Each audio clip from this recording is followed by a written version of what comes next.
Today we have a topic that I'm excited to talk about, and it's something that I have written and talked about before, and we're going to expand upon it a little bit in the podcast today. So our podcast title today is Singers Put Down the Straw. And if you're like, what does she mean by a straw? Why are singers using straws anyway? We're going to talk all about where the straw comes from.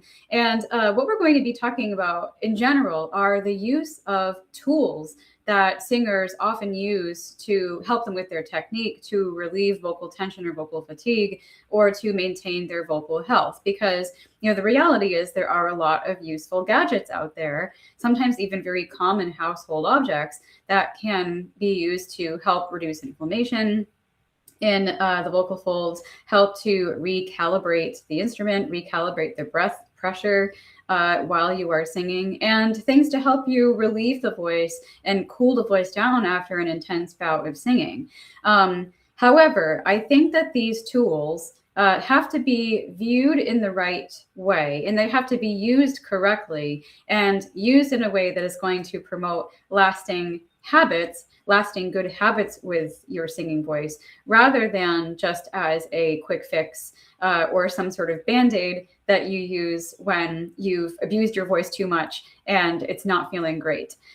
So we're going to talk about straws. We're going to talk about those plastic anesthesia masks. We're going to talk about other things like nebulizers. We're going to talk about hydration and other sort of vocal health things, and put them inside of a more complete picture of how we can think about approaching our instruments in a way that is holistic and a way that is going to be supportable and sustainable long term. So we're going to dive in.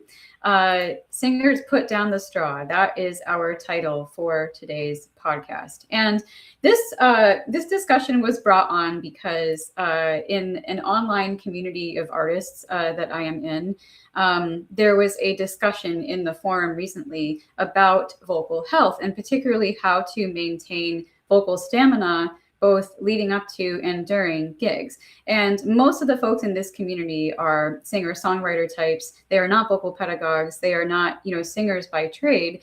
So I was interested as a classical singer and a voice teacher to kind of hear what their strategies and their approaches that they use in these situations. So a lot of the discussion, I couldn't help but notice, it centered around gadgets and tools. So people talked about nebulizers. They talked about straws. They talked about throat coat tea even. Lots of things had like their moment in this discussion. Someone even posted a link to a product called a Dr. Vox, which I had never heard of before. So I decided to look it up. And basically it was like this very fancy all-in-one SOVT gadget. If you don't know what SOVT stands for, we're going to get to that in a little bit. But it was like this sort of water bottle looking instrument with a straw on the top. So you could fill the bottle, the receptacle part, with water, and then use the straw to blow bubbles into the water. So again, we're going to talk about if you're like, why are singers using straws in blowing bubbles in water? What is with that? We are going to talk about that. But anyways, this device was like an all-in-one SOVT device. It came with the straw, with the water receptacle, and it could even be accessorized with a plastic mask similar to those plastic oxygen masks. I have one right here. These you can get for very cheap online, but that was an add-on to the device as well, and some sort of essential oil blend that was supposed to be soothing to the throat or soothing to the voice somehow. And I just have to say, as a longtime heavy essential oils user myself, if there was anything about this product that made me skeptical, it was that, because you never want to fool around with oils that you don't know where they're sourced from, or don't know whether they've been tested for purity or have a certain level of quality, etc. So definitely be skeptical of any essential oil products you see marketed online, unless they are from a reputable company. But that is beside the point. The point is that this device, this Dr. Vox thing, when I looked it up, I saw that it was priced at $114 or $115 or something like that. And it seemed to be marketed primarily toward contemporary singers, musical theater singers, so not folks who were singing classical music. Why does that matter? It doesn't really. I have never seen a classical singer use this kind of device. I have certainly seen them using straws. I've seen them using the oxygen masks and massage guns and, using nebulizers and things like that. I have never seen them using one of these or talking about even owning one. And, maybe that is just the target audience for the company that is marketing this Dr. Vox product, and that is fine. If contemporary singers, non-classical singers are your target audience, then that is great. However, I had to kind of like shake my head and sigh a little bit because the marketing was like quite gimmicky in nature. And also because the effects that you could get as a singer from using a product like this can be very easily replicated by everyday household objects. You do not need a straw from a fancy device to get amazing results for your voice. You can get that with a regular household straw. Or you do not need to get their version of the plastic anesthesia or oxygen mask. You can get one of these for cheap on Amazon. Anyway, so that is what brought this discussion on. And it got me thinking about these tools that we use as singers kind of more broadly and the purpose that they serve. And what I see often, which is a lot of singers and voice teachers relying on the tool to do the work of building the voice for them or relieving tension in the voice for them. So I think that there is a place for all of these, and we're going to talk about that. But I think that, again, I want to frame this discussion where we place tools in a more holistic idea of vocal health and vocal training, rather than using them as just panaceas that will resolve a multitude of vocal issues without us as singers having to actually do anything about it. So let's get into it now that we've talked about Dr. Vox.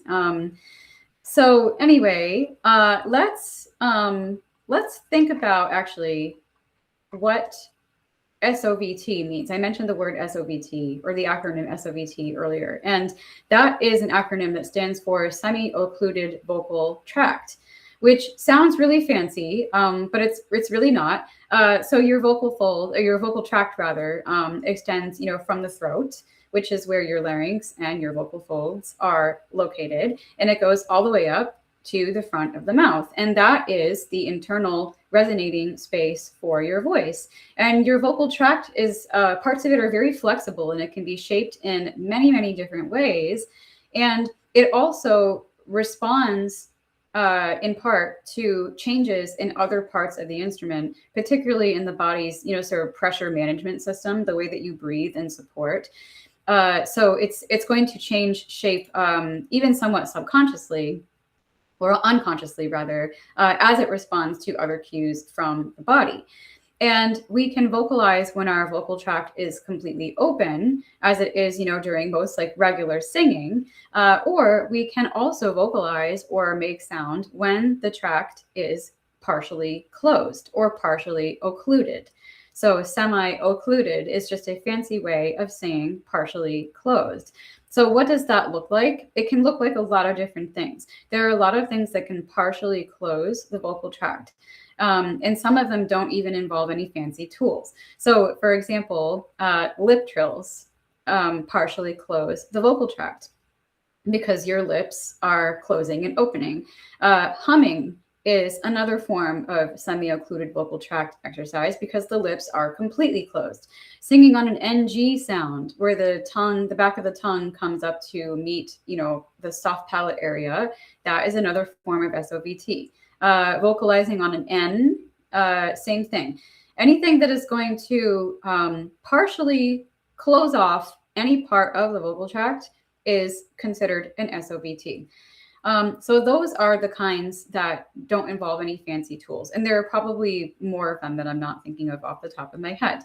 Then you have SOVTs that involve tools. So the most well-known one that many singers know about is the straw. So straw phonation has been a hugely popular strategy used by singers and voice teachers over the past decade and a half.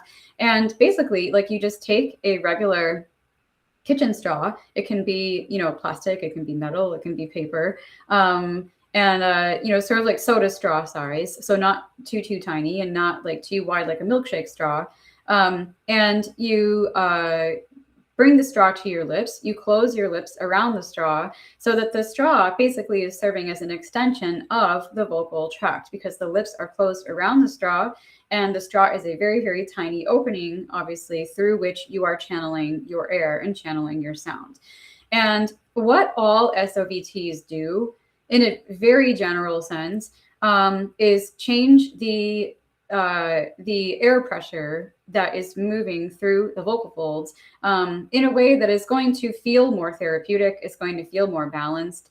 So that is why things like the straw are often used in settings like voice therapy, or by singers who have very tired voices after like an intense bout of singing, and they are experiencing a lot of fatigue, because using something like the straw, or even just doing some humming or lip trills, that takes some of the work off of the vocal folds. They're not going to work as hard to make that sound. Remember, your vocal folds are muscles, and in many respects, they are like other muscles in the body, where they can only handle so much load on a particular day or doing a particular task. So when we use SOVT exercises, that is a way to take some of the load off of the vocal folds and get them to respond to a less effortful production, a less effortful air pressure system underneath. That is just generally what SOVTs are designed to do. However, I don't think that all SOVTs can be used interchangeably or applied equally, because there are some that are more effective for achieving certain specific results than others. And I also think, something that a lot of singers and teachers, I think, don't think about is that not all SOVT exercises will be suitable for all singers or helpful to all singers. You may have some singers who respond really well to a certain SOVT exercise or a tool, but another singer may not respond well at all, and it may actually exacerbate the issues that they are experiencing, depending on what those are. So like, for example, I think that some are really helpful pedagogical tools and practice tools as you work to sort of develop coordinations in the instrument that you want for the style of singing that you are doing. And others are more therapeutic in nature, right? So it depends on the issue that the student is presenting with. And I think that distinction is often something that is lost in the discussion about SOVTs. What is, more useful as a pedagogical tool or a practice tool, and what is more useful as a therapeutic tool. And of course, there is overlap between these things. There are no absolutes in voice teaching or in voice pedagogy. And I certainly don't want to put everything into such distinct buckets that we can't mix and match. But I think that we want to consider the aim of the tool or exercise that we are using in light of what the student or singer in front of us is experiencing with their voice. So like, for example, if a singer came into my studio with a very tight pressed sound because they were, squeezing or tightening the muscles in the throat to phonate, I would probably ask that person to try some lip trills, right? So that sort of, vibrating of the lips, which is an exercise I do all the time. I personally love it. But I would ask them to do that because they will likely, if they can do that successfully, get a sense of what it's like to have breath move more freely through the vocal tract. Because if their throat is very tight and constricted, it probably means that the breath doesn't have a free area of passage from, the lungs where the air is stored up through the vocal tract. So hopefully the lip trill would help to release some of that, or give them a sensation that they don't have to squeeze so hard to make sound, and that they can let their breath really flow through the throat. Some people struggle with lip trills though. So if that were the case, I would maybe ask them if they could tongue trill Or if the singer had very easy access to their head voice, we might try some sirens or staccatos on like a hooty sort of ooh vowel or that kind of thing. Anything to get air kind of flowing through the vocal tract. I would not show this singer how to use a straw. And here's why. In my experience, both in using straws myself and in working with students and using straws with them, I find that using a straw actually exacerbates that kind of throat tension. It doesn't relieve it.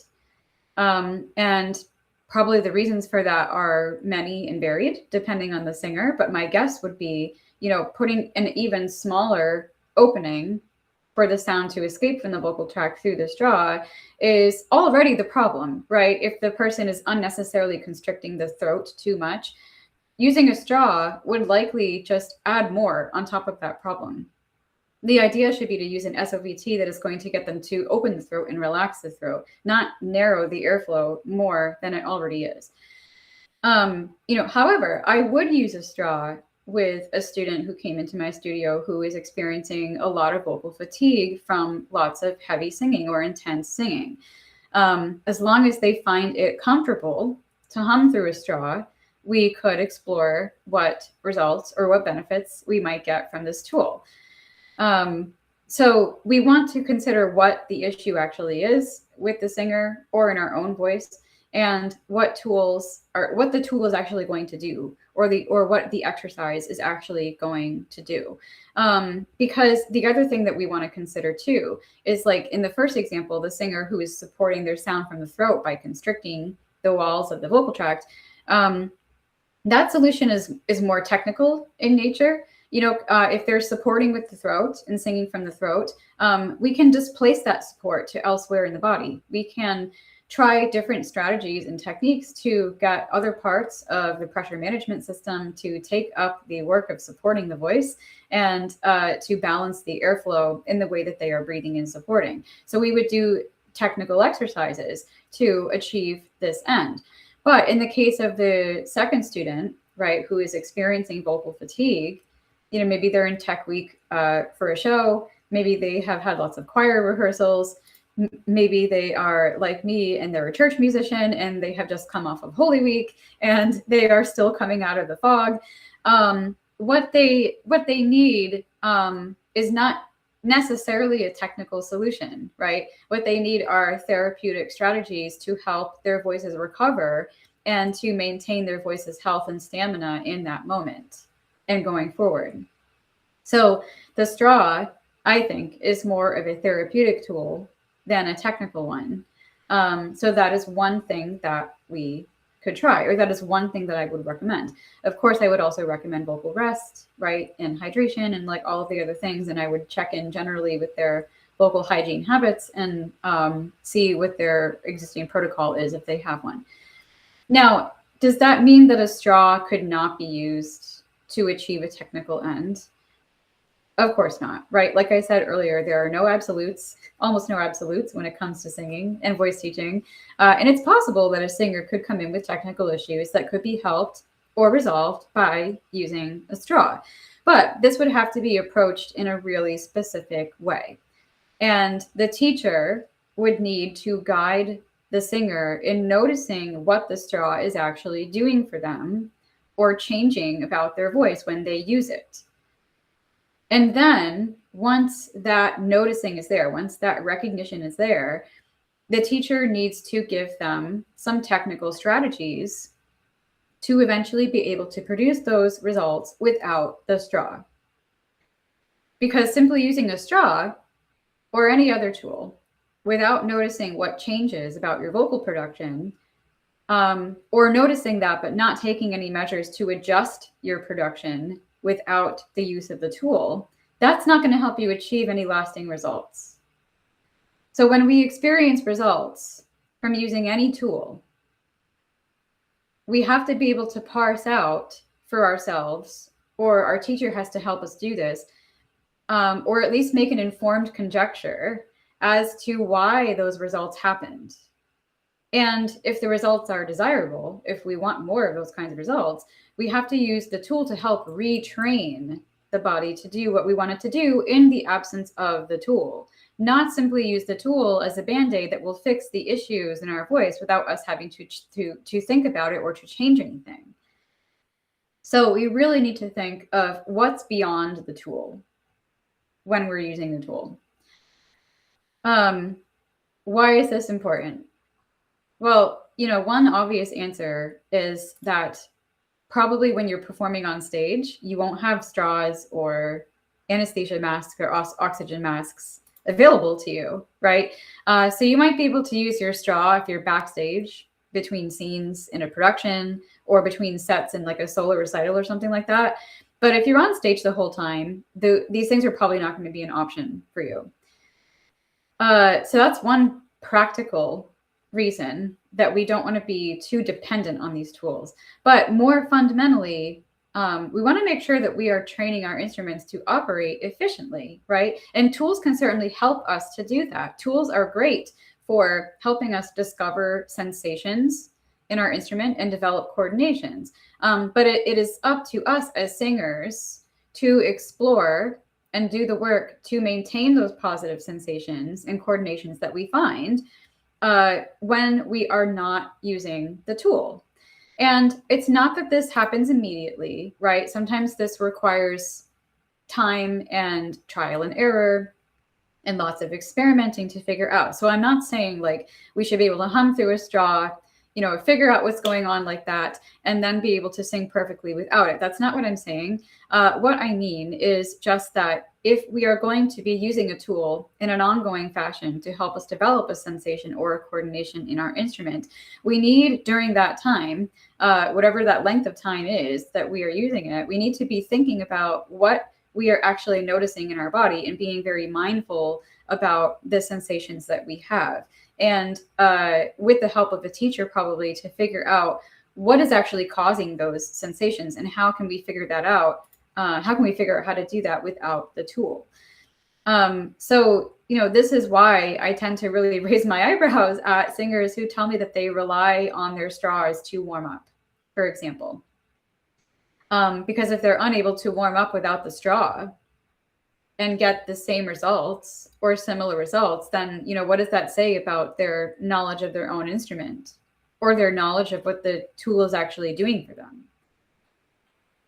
I think that in some cases, a straw could be used to like expedite singer's vocal warm up, right? If they're like really short on time, or you're not in a space where you can do a full warm up. Same thing with the anesthesia mask, the oxygen mask. I have used those to warm up in a hotel room, for example, not just for the SOVT benefits, but also because like they muffle the sound, considerably. So when you're in a public place and you can't sing fully, they can be a good way to warm up, and so can a straw. So I think that in those cases, when you really want to expedite things or you're in a space where you can't use your full voice for whatever reason, it's okay to use them.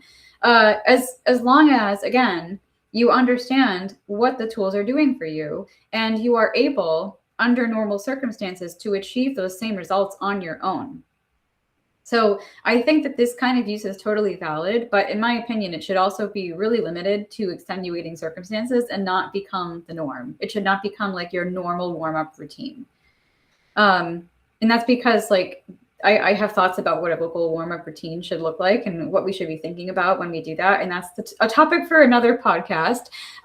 But that's also one of the reasons that we don't want to rely on these things. It's because your warm-up is a really valuable time for you to gather information about your voice on that particular day, and using a tool necessarily, right? If you're going to close part of the vocal tract by using a tool, it is necessarily going to limit the amount of information that you are able to glean from your instrument. Okay. But again, that's a topic for another podcast.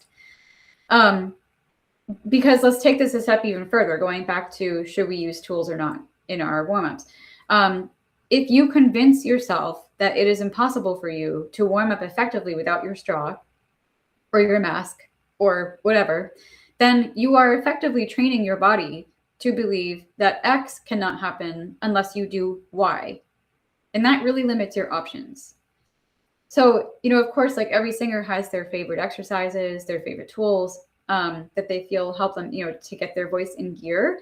But we should also be building enough flexibility and technical facility in our instruments to be able to reach our, typical best results without having to rely on one specific way of doing things, because there may be times when we aren't able to do that, right?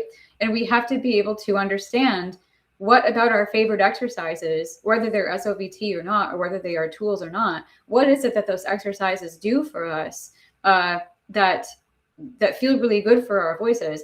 And when we are in spaces or circumstances where we cannot do those exercises, are there other ways, other approaches we can take to get those same results? And that is the kind of flexibility and adaptability that we need to be building into our instruments.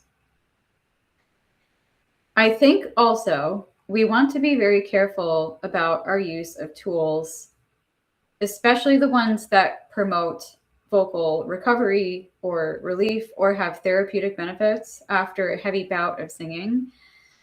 So, if you want to use a straw or a nebulizer or a steamer or like any of those other tools designed to reduce inflammation or reduce irritation when you are experiencing vocal fatigue or you're doing a lot of singing every single day, that is a really great thing to do. As I alluded to earlier, we just came off of Holy Week. I'm a church musician. I sang at a lot of services last week. And I'll be honest, I was using my nebulizer every single day because the singing was very intense choral singing, and it spanned genres. So we had, polyphony where we were singing without vibrato. We had like really big stuff we were singing with organ and everything in between. And we were doing this. We had 5 solid days of singing from Wednesday through Sunday morning. And I had to be very on top of the vocal health and the stamina and all the body stuff that you have to keep tabs on to be able to do that kind of singing at a high level well. So I am all for using tools. I was using many, many tools last week during my heavy bout of singing. I think that this is a thing that we can incorporate into our day-to-day routines as singers, even, with things like a basic vocal cool down, do some humming through a straw or some humming just through closed lips to help the voice relax and calm down after a lot of intense singing or a big practice session. So it's just like, stretching your muscles after you work out, right? Just to feel some relief, to relieve some tension. We can do that with our vocal muscles too. And sometimes tools and devices can expedite that. They can help us do that. And you will probably need to use some of these tools if you are doing a lot of singing every day. Like if you are in a run for a show, for example, or tech week, or, your choir has a big concert coming up and you have a lot of rehearsals, something like that. You're touring, singing shows every night on the road. You are going to need to do some of these things to maintain your vocal health, likely. However, we want to be monitoring the reasons that we are experiencing fatigue or tension or tiredness in our instruments. Because if we are experiencing that a lot, right? Or if we have hoarseness or other adverse effects during or after singing, if this happens really frequently on a regular basis, even after like sort of a moderate amount of singing, it means you've probably got something else going on with your voice that a tool is not going to resolve. So the tool, might help provide some temporary relief, but in those cases, it is not going to solve the underlying issues that are causing the problem. So there is a difference between going into a heavy season of singing and knowing that you are going to have to use these tools just to stay on top of your vocal health. There is a difference between that and not being mindful of how you're using your voice or how much you're using your voice, getting tired and experiencing effects you don't want, and then expecting that a tool is just going to fix it for you, right? These are like two distinct mindsets, and I hope that that is clear.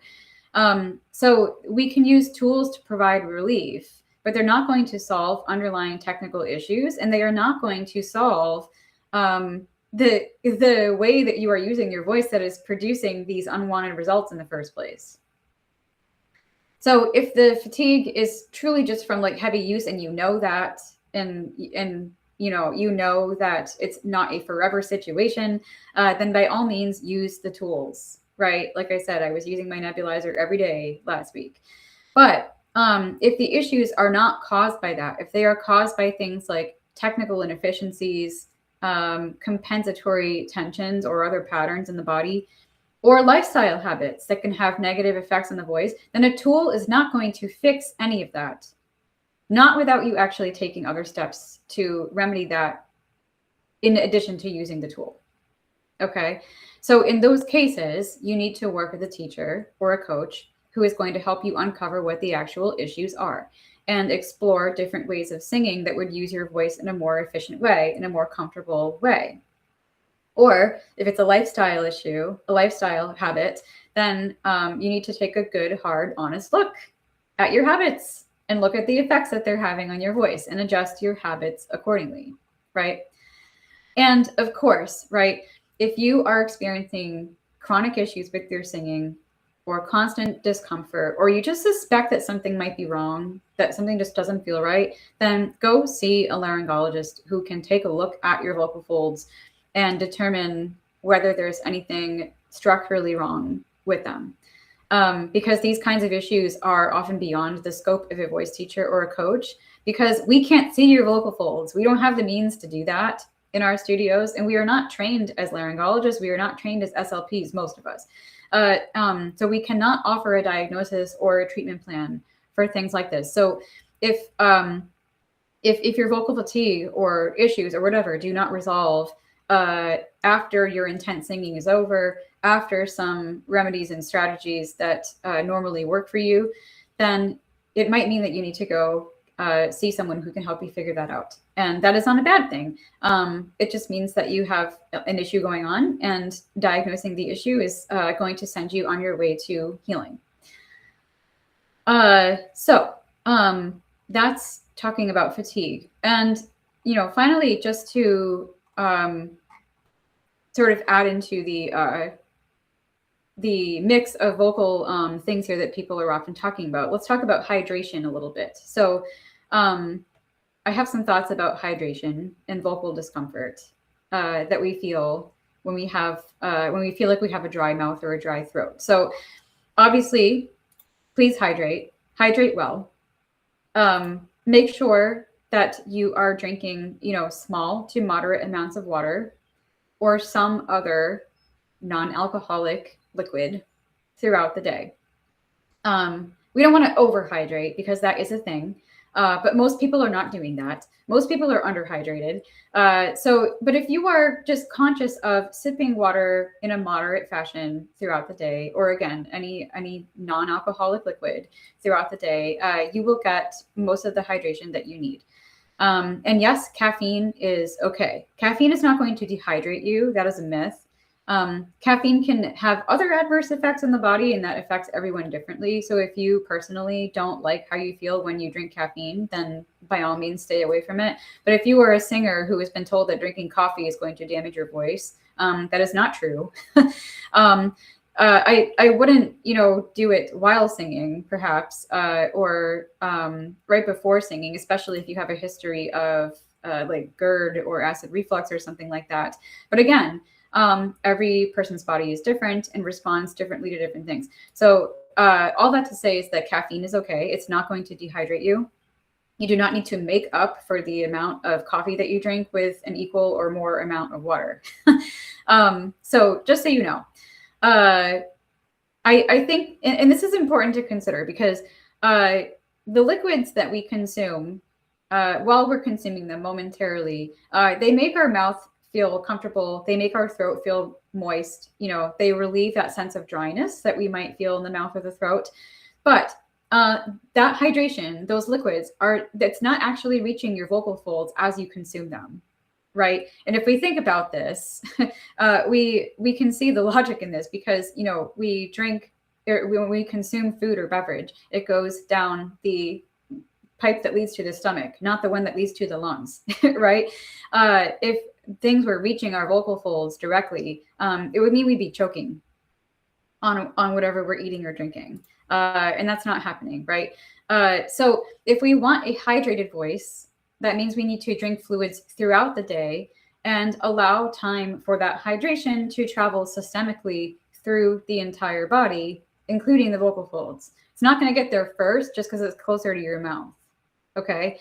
You got to hydrate consistently all day long for the entire body to feel like it's hydrated and energized. So just chugging a entire bottle of water right before going on stage for your show, that's not going to immediately hydrate your vocal folds. But, you know, sipping water throughout the course of your vocal activities can, again, help the throat and the mouth to feel more comfortable. And you should totally do that if that is an option, right? If you're in a rehearsal, if you are in a situation where you can have water on stage, or have it backstage readily available to you, you should totally do that because, again, it provides some relief and some comfort. Now, what about when your throat starts to feel really, really dry when you sing and you start experiencing things like coughing, cracking, tons of phlegm, you know, kind of appearing in the sound when you sing? Any of those things could be due to dryness. They could. However, I would like more singers to be aware that sometimes these unwanted effects, the coughing, the cracking, they can be caused by vocal tension or fatigue. So they masquerade as dryness, which can feel confusing. And we think that it might be dryness because, especially if we've been singing for a long time, you know, we think, oh, my throat is dry because I've been singing. That's why my voice is cracking. That's why I'm starting to feel hoarse.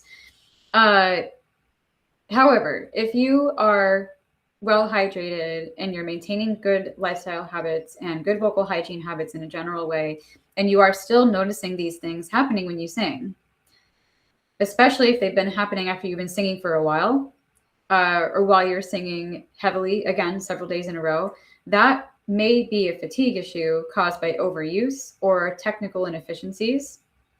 Phlegm can also be a sign of reflux, which is, you know, itself another thing entirely.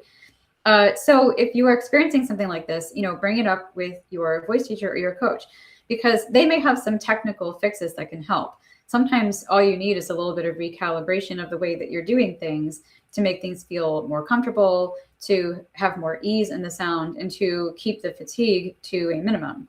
But if they express any concern or they say, you know, I think this is not a technical issue, there might be actually something going on, again, the best thing to do would be to see a laryngologist and make sure that nothing is wrong with the vocal folds themselves.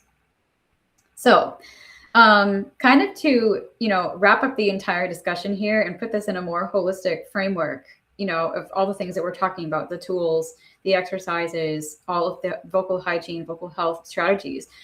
The ultimate goal of anyone who considers themselves a singer or considers themselves a vocalist, the ultimate goal of that person is to get to know their instrument intimately, their own instrument intimately, their voice, their body, and how it responds to certain techniques, how it responds to certain stimuli, how it performs under pressure. All of these things are things that singers need to learn about themselves and about their own instruments. And that takes time. It takes a lot of time and a lot of experience in a lot of different settings and circumstances to understand truly how your voice responds to different situations.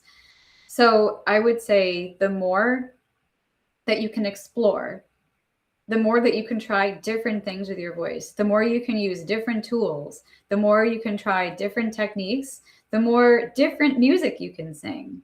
That is all going to teach you something about how your voice functions. And again, just how it responds to the demands that you place on it. And that is the goal that every singer should be after. So of course, you know, working with a vocal technician, like a teacher, is often essential, right? At some point, or maybe several points in a singer's journey. So, you know, working with coaches or other practitioners across, you know, a wide range of disciplines that are voice adjacent that will help you. Anything from like performance mindset to speech therapy, to body work, all of that can do wonders for a singer's instrument and a singer's career.